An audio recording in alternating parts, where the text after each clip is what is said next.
स्वस्थ सिद्धांत प्रसारण में आपका स्वागत है।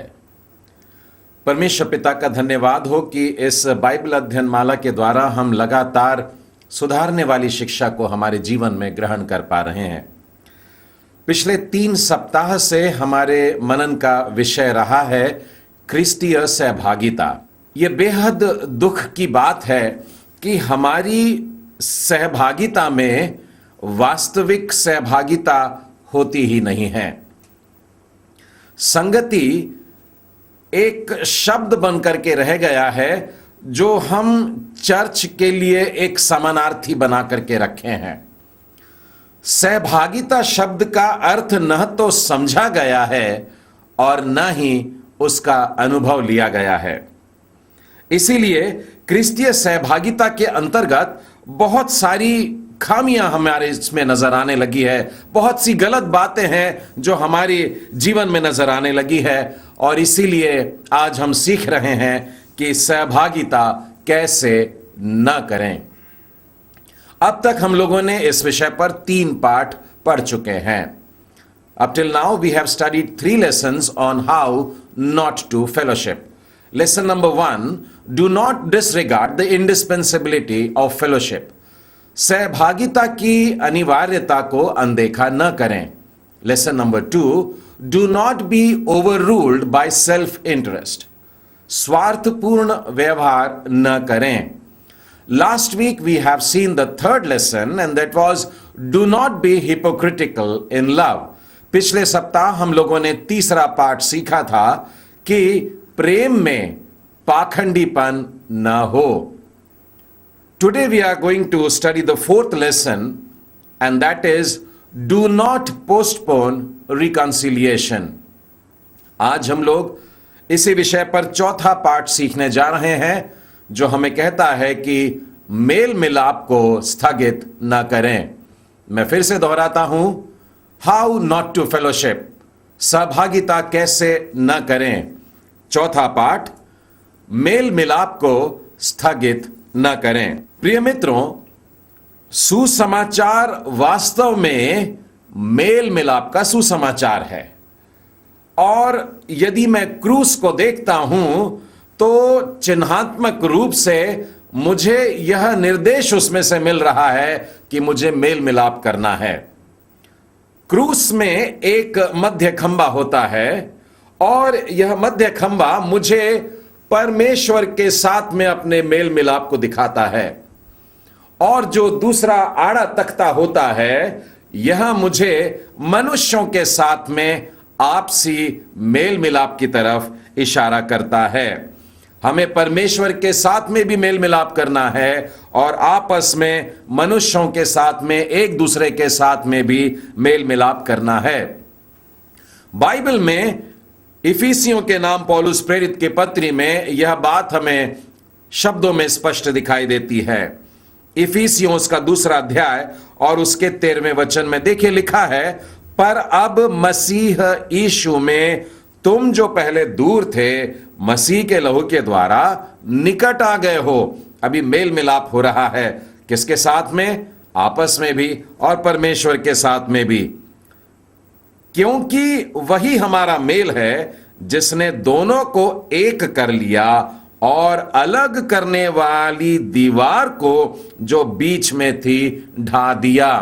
पौलुस प्रेरित का इशारा इस समय यहूदी और गैर यहूदियों से है। ये दोनों के बीच में एक बड़ी सी दीवार थी, ये दोनों कभी एक नहीं हो पा रहे थे, लेकिन इन दोनों का भी एकीकरण हुआ, मेल मिलाप हुआ, परमेश्वर में ये लोग जोड़े गए। और कैसे कर जोड़े गए?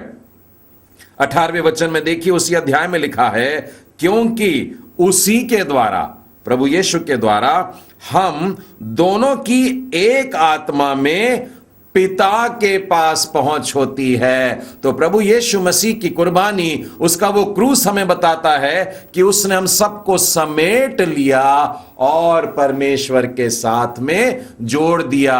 तो ये हमारा मेल मिलाप है आपस का, और क्रूस हमें इसी मेल मिलाप को परमेश्वर के साथ में भी जोड़ देती है। मेरे मित्रों, जब भी अपनी नजर क्रूस की ओर उठाओ तो मेल मिलाप की बात याद रखना, सहभागिता की बात को याद रखना, और यह नजर आना चाहिए कि हमें आपस में मेल मिलाप कराया प्रभु के कुर्बानी ने, और वही प्रभु यीशु मसीह की कुर्बानी हमें परमेश्वर के साथ भी एक कर देती है। बिल्कुल यही संदेश प्रभु यीशु क्रिस्त के जन्म के समय में भी हमें सुनने को मिलता है, वो भी स्वर्गदूतों के द्वारा। मेरे साथ में खोलिएगा लूका रचित सुसमाचार उसका 2 अध्याय और उसके 14वें वचन में। चरवाहों की टोली बैठी हुई है, अपने अपने भेड़ों के झुंड की रखवाली कर रहे हैं, और स्वर्गदूत वहां पर चरवाहों के पास में संदेश लेकर के पहुंचते हैं और वे कहते हैं, स्वर्ग में परमेश्वर की महिमा और पृथ्वी पर उन मनुष्यों में जिनसे वह प्रसन्न है शांति हो। परमेश्वर की महिमा स्वर्ग में हो रही है और मनुष्यों पर, उन लोगों में जिनसे वह प्रसन्न है, परमेश्वर का मेल, परमेश्वर की शांति उन लोगों के साथ में रखी हुई है। मेरे मित्रों, बड़े दुख से कहना पड़ता है कि हमने केवल पहले भाग को अपने लिए अपनाया है। हम लोग धर्म की बातों को लेकर के समझते हैं कि परमेश्वर के साथ में, और भक्ति की बात को लेकर के बस उसी की स्तुति और आराधना करते रहें। लेकिन परमेश्वर का वचन हमें बार बार उसके साथ साथ लोगों के साथ में भी मेल मिलाप करने को कहता है, सहभागिता करने को कहता है, एक दूसरे के साथ में शांति वाला रिश्ता बनाए रखने के लिए कहता है। जिस प्रकार से एक सिक्के के 2 पहलू होते हैं, उसके 2 बाजू होते हैं, और उन दोनों बाजू का होना बहुत जरूरी है। अगर उसमें से एक भाग किसी तरह से खराब हो गया है तो वो सिक्का नहीं चलता है। मेल मिलाप में भी 2 पहलू होते हैं। एक तो है परमेश्वर के साथ में मेल मिलाप, और दूसरा पहलू है मनुष्यों के साथ में भी हमारा मेल मिलाप।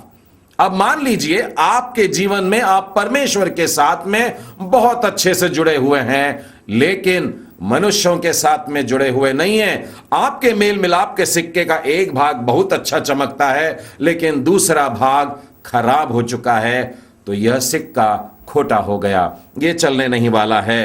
दोनों पहलुओं का होना, दोनों बाजुओं का होना जरूरी है, तब उस सिक्के की कीमत बनती है। मेरे मित्रों, हम सब लोगों के लिए बाइबल एक आह्वान भरे शब्द को लेकर के आती है, जो हमें 1 यूहन्ना और उसके 4 अध्याय के 20वें वचन में मिलता है।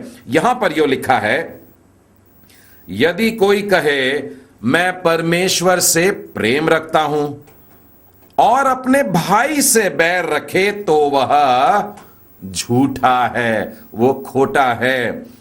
और यह भी लिखा है, जो अपने भाई से जिसे उसने देखा है उससे भी अगर वो प्रेम नहीं रखता है, तब तो परमेश्वर को जिसे उसने नहीं देखा उससे प्रेम नहीं रख सकता है। कितना सरल और स्पष्ट तरीके से बताया गया है। हमें जो दिखाई दे रहे हैं, अपने संगी भाई बहनों के साथ में प्रेम करना है। जब हम इनसे प्रेम करने लगेंगे तभी हमारा दावा सही बैठेगा कि हम अदृश्य परमेश्वर से भी प्रेम करते हैं। मेरे मित्रों, यदि हम मनुष्यों के साथ में अपना रिश्ता सीधा नहीं बना सकते हैं, तब तो परमेश्वर के साथ में भी हमारा रिश्ता सीधा नहीं होगा। इसी बात को दूसरे कोण से देखिए, नीति वचन में सुलेमान हमसे इस प्रकार से कहते हैं। नीति वचन का 16वां अध्याय और 7वें वचन में लिखा है, जब किसी का चाल चलन यहोवा को भाता है, तब वह उसके शत्रुओं का भी उससे मेल करा देता है। पहला वाक्य मानो इस दिशा से आ रहा था, दूसरा वाक्य इस दिशा से आ रहा है, और दोनों भी एक ही बात पर जोर दे रहे हैं कि हमें आपस में प्रत्येक के साथ में मेल मिलाप से रहना है, शांति से रहना है, अपनों से भी और अपने सताने वालों के साथ में भी। अपने से जो दुश्मनी करना चाहते हैं, जो हमसे घृणा करना चाहते हैं, जो हमारा बुरा चाहते हैं, उनके साथ में भी शांति का बर्ताव है। फिर से कहता हूं, जिसके चाल चलन यहोवा को भाता है, परमेश्वर उसके दुश्मनों को भी उसके संग शांति में मिला देता है। मेरे मित्रों, मनुष्यों के साथ में जो हमारी सहभागिता है, मेल मिलाप है, हमारा शांति का जो संबंध है, ये हमारी अब प्राथमिकता बन जानी चाहिए, हमारे जीवन की पहली बात बन जाना चाहिए, ये हमारे जीवन के लिए एक शर्त बन जाना चाहिए, ताकि परमेश्वर के सम्मुख हमारा जीवन ग्रहण योग्य हो सके।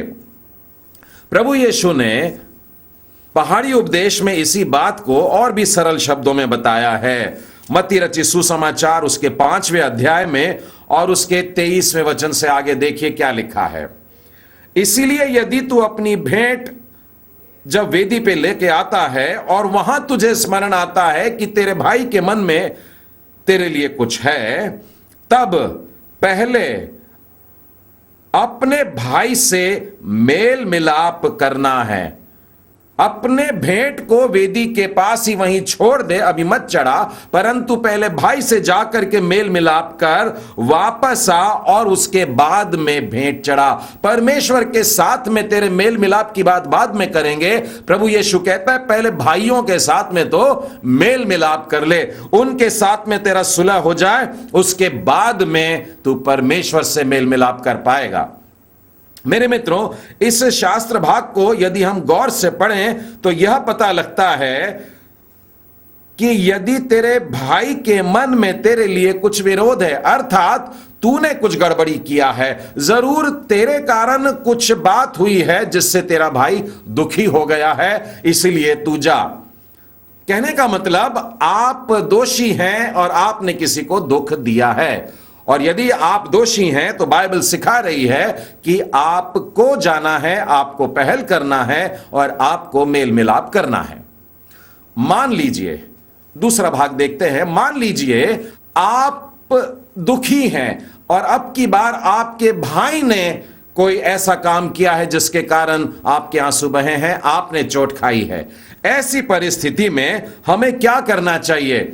चलिए देखते हैं वचन हमें क्या सिखाता है। मत्ती रचित सुसमाचार और उसके 18वें अध्याय में आइएगा और 18वें अध्याय के 15वें वचन में देखते हैं, यदि तेरा भाई तेरे विरुद्ध अपराध करे। अभी भाई ने अपराध किया है और आपको रुलाया है, आपने चोट खाया है, ऐसी परिस्थिति में क्या लिखा है, क्या करना होगा? तो लिखा है यदि तेरे भाई ने तेरे विरुद्ध अपराध किया है तो जा और उसे समझा। बाइबल दोनों परिस्थिति में, चाहे आप दोषी हो या आपको किसी ने दुख दिया है, दोनों परिस्थिति में बाइबल चाहती है कि आपको पहल करना है, पहला कदम आपको उठाना है, मेल मिलाप के लिए पहला काम आपको कर लेने का है। मेरे मित्रों, इसका अर्थ हम अपने जीवन में गहराई से बांध करके रखें। परमेश्वर का यह वचन, यह आज्ञा है हमारे लिए कि सुलह करने के लिए, शांति की बात करने के लिए, मेल मिलाप करने के लिए प्रभु का विश्वास योग्य जन हमेशा तैयार रहता है। मेल मिलाप करना इतना जरूरी क्यों है? आइए देखते हैं बाइबल में से। मैंने नए नियम में प्रभु परमेश्वर के लिए एक खास शब्द ढूंढ करके पाया है और मैंने यह पाया है कि हमारे परमेश्वर को शांति का परमेश्वर या मेल का परमेश्वर कहा गया है। और एक बड़ी लंबी सूची है, बार बार हर पुस्तक में मुझे परमेश्वर के लिए शांति का परमेश्वर नजर आता है। यदि रोमियो के 16वें अध्याय 20वें वचन में देखें, स्पष्ट लिखा है शांति का परमेश्वर। पहला कुरिन्थियों उसका 14वां अध्याय और 33वें वचन में लिखा है शांति का परमेश्वर। पहला थिस्सलुनीकियों 5वां अध्याय और 23वां वचन फिर कहता है शांति का परमेश्वर। दूसरा थिस्सलुनीकियों 3रा अध्याय 16वां वचन कहता है वो मेल का परमेश्वर। और इब्रानियों के 13वां अध्याय और 20वां वचन फिर से कहता है शांति दाता परमेश्वर। बार बार परमेश्वर के लिए यह शब्द का इस्तेमाल हो रहा है कि वो शांति का परमेश्वर है। परमेश्वर जब स्वयं मेल का परमेश्वर है तो हम जो उसके आज्ञाकारी और उसके अनुयायी और उसकी बातों को मानने वाले हैं, हमें भी चाहिए कि हम भी मेल मिलाप कराने वाले और शांति के दूत कहलाएं। मैं आपको पहाड़ी उपदेश में फिर एक बार लेना चाहता हूं। मत्ती रचित सुसमाचार उसके 6वें अध्याय में प्रभु यीशु ने यहां पर एक प्रार्थना करना सिखाया है। हम में से प्रत्येक को यह प्रार्थना बहुत अच्छे से आती है। 6वें अध्याय के 13वें वचन में आमीन हो जाने के तुरंत बाद 14वें वचन में आपको मालूम है प्रभु यीशु ने क्या कहा, इसीलिए तुम भी पहले दूसरों को या मनुष्यों के अपराध क्षमा करो, यदि करोगे तो तुम्हारा स्वर्गीय पिता भी तुम्हें क्षमा करेगा, और यदि तुम मनुष्यों के अपराध क्षमा न करो तो तुम्हारा पिता भी तुम्हारे अपराध क्षमा न करेगा। एक छोटी सी प्रार्थना में प्रभु जी ने हमें प्रार्थना करना सिखाया है, परमेश्वर पिता से कैसे बात करें। लेकिन ये सब बातें तब सुनी जाएगी जब हमारा रिश्ता मेल मिलाप का हमारे लोगों के साथ में है, संगी भाई बहनों के साथ में है, विश्वासियों के साथ में हमारी मेल की सहभागिता है, हमारा शांति का रिश्ता उन लोगों के साथ में है। हमें उन्हें क्षमा करना है। साथ में रहते हुए कहावत है कि बर्तन आपस में रहेंगे तो खनखनाने की आवाज जरूर होगी, लेकिन फिर भी जब टकराव हो, मतभेद हो, परमेश्वर चाहता है क्षमा करना है। और यदि हम एक दूसरे को क्षमा करेंगे तो हमारा प्रभु भी हमें क्षमा करेगा। प्रभु यीशु मसीह को मैं क्रूस पर देखता हूं, और जब वे क्रूस पर थे उन्होंने 7 प्यारे से वचन बोले थे, 7 वाणियां बोली थी। और आपको मालूम है उसमें से पहली वाणी क्या थी? बड़े प्रेम से भरकर प्रभु यीशु जो जीवन काल में सिखाते रहे उस बात को अपने जीवन में दिखा रहे हैं। वे प्रार्थना कर रहे हैं, हे पिता इन्हें क्षमा कर, क्योंकि ये नहीं जानते ये क्या कर रहे हैं। प्रभु यीशु ने फिर मेल करना चाहा, लोगों का मेल अपने साथ, लोगों का मेल पिता के साथ में, और यह क्षमा के द्वारा संभव हो पाता है। मेरे मित्रों, अपने भाई को दुखी करना एक बेहद गंभीर बात होती है। मैं ऐसा क्यों कह रहा हूं? मत्ती रचित सुसमाचार के 5वें अध्याय में आइए और उसके 12वें वचन पर अगर आप गौर करेंगे तो प्रभु यीशु स्वर्ग राज्य के बारे में कुछ बता रहे हैं। उसके बाद में अगर आप 19वां वचन देखें, वहां पर भी प्रभु यीशु स्वर्ग राज्य के बारे में कुछ बता रहे हैं। 20वें वचन में देखें, प्रभु यीशु फिर एक बार स्वर्ग राज्य के बारे में बता रहे हैं। लेकिन जब नरक का वाक्य आता है तब वहां पर देखिए क्या लिखा है, यदि कोई कहे अरे मूर्ख, और लिखा है जो कोई अपने भाई पर क्रोध करेगा, जो कोई उसको निकम्मा कहेगा, जो कोई कहेगा उसे अरे मूर्ख, वह नरक की आग के दंड के योग्य होगा। प्रभु यीशु स्वर्ग की बातें कर रहे थे, लेकिन जब अपने भाइयों के साथ में मेल मिलाप का रिश्ता नहीं है, अपना संबंध सही नहीं है, रिश्ता सीधा नहीं है, तब प्रभु यीशु ने स्पष्ट कहा ऐसा व्यक्ति नरक के दंड के योग्य होता है। परमेश्वर के साथ में चलते रहने के लिए एक शुद्ध विवेक का होना बहुत जरूरी है मेरे मित्रों। 1 यूहन्ना और उसके 3रे अध्याय और उसके 18वें वचन में से आपको बताना चाहता हूं। यहां पर इस प्रकार से लिखा है, हे बालकों, हम वचन और जी भी से नहीं पर काम और सत्य के द्वारा भी प्रेम करें। अपने लोगों को सिर्फ बोल के मत बताइए कि हम प्रेम करते हैं आपसे, हमें दिल से प्रेम करना है। और जब अपने प्रेम को हरकत में लाने का समय आता है तब भी दौड़ दौड़ करके उनकी सहायता करनी है। इसी से हम जानेंगे कि हम सत्य के हैं, और जिस बात में हमारा मन हमें दोष देगा उसके विषय में हम उसके सामने अपने अपने मन को ढाढ़स दे सकेंगे।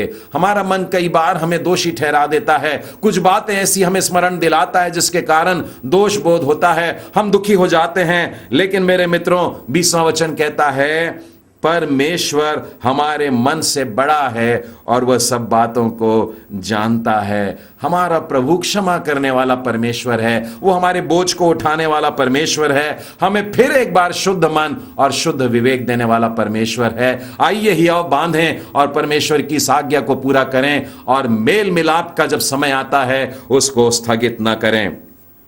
बाइबल में बहुत से लोगों के जीवन के विषय में एक खास बात लिखी है। मैं आपको उसमें से कुछ बताना चाहूंगा। शमूएल के बारे में अगर आप पुराने नियम में देखते हैं तो उसके बारे में लिखा है कि वह परमेश्वर और मनुष्य के अनुग्रह में चलता था। प्रभु यीशु के बारे में अगर आप सुसमाचार में देखेंगे तो वहां पर हम पाते हैं कि प्रभु यीशु परमेश्वर और मनुष्य के अनुग्रह में बढ़ता गया। पौलुस के बारे में भी हम इसी प्रकार का वाक्य पाते हैं, परमेश्वर और मनुष्यों से जुड़ी हुई बात को लेकर के अपने आप को वो शुद्ध रखता है। प्रेरितों के काम और उसके 24वें अध्याय में आइएगा और उसके 16वें वचन में देखिए क्या लिखा है, इससे मैं आप भी यत्न करता हूं। पौलुस प्रेरित की अपनी गवाही है कि परमेश्वर की ओर और मनुष्यों की ओर मेरा विवेक सदा निर्दोष रहे। दोनों के साथ में अपना मेल मिलाप बना के रखा है। मेरे मित्रों, मेल मिलाप की जब बात आती है तो मैं ये कहना चाहूंगा, यह केवल जरूरी ही नहीं है परंतु इसका शीघ्र होना बहुत आवश्यक है। और यदि हम मेल मिलाप में शीघ्रता नहीं करेंगे तो एक बड़ी विपत्ति का रूप वो ले सकता है।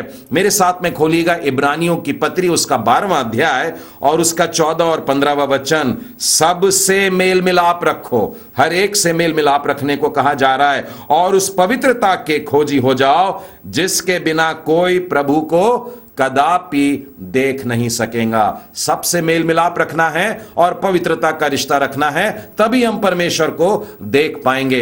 अगला वचन देखिए क्या कहता है, ध्यान से देखते रहो, ऐसा ना हो कि कोई परमेश्वर के अनुग्रह से वंचित रह जाए या कोई कड़वी जड़ फूटकर कष्ट दे और उसके द्वारा बहुत से लोग अशुद्ध हो जाए। हम लोग आपस में जब एक साथ रहते हैं मेरे मित्रों और कुछ अनबन हो जाती है, हमें सुलह कर लेना चाहिए, हमें मेल मिलाप कर लेना चाहिए और जल्दी करना चाहिए, क्योंकि बाइबल कह रही है यदि हम मेल मिलाप में देरी कर देंगे तब यह बीज जड़ पकड़ लेगा। और लिखा है वो जब जड़ पकड़ लेगा तो उसमें कड़वाहट बढ़ जाएगी, और लिखा है कड़वाहट बढ़ने के बाद में बहुत सारे लोगों का कष्ट का कारण बन जाएगी।